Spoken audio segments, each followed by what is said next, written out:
Victoria's government is blaming dodgy questions for a damning new report on its signature rail project. It's facing another cost blowout worth $16 billion. Our Victorian political reporter Simon Love has more from Melbourne.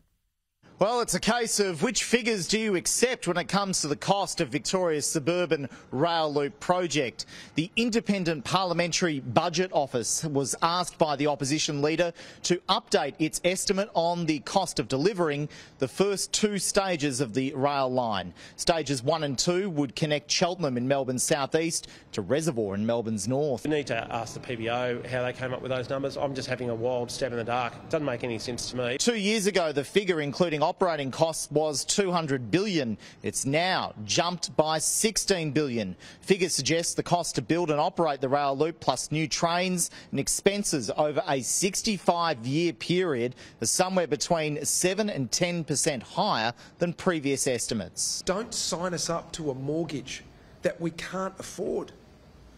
They're trying to buy a house that's well out of our league to buy. Some of the analysis is on par with the state government's business case. The cost of the first stage remains within the $32 billion estimate. The government questioning the basis of the Budget Office's 65-year analysis. When you ask dodgy questions to the PBO, you're going to get answers that are dodgy. For Lily D'Ambrosio to call it dodgy, a dodgy agency, dodgy work, I think the only dodginess that we're seeing right now is a dodgy government lacking transparency. The Budget Office says partnering with the private sector to fund the project could help keep costs down, saying this might result in lower upfront asset expenditure and financing costs for the government during the build phase. Of course we see PPPs as a useful vehicle for infrastructure projects, but where is the government on all of this? And the state government has now challenged the Victorian Opposition to use this costing method involving both capital and operating costs for all future election and budget commitments.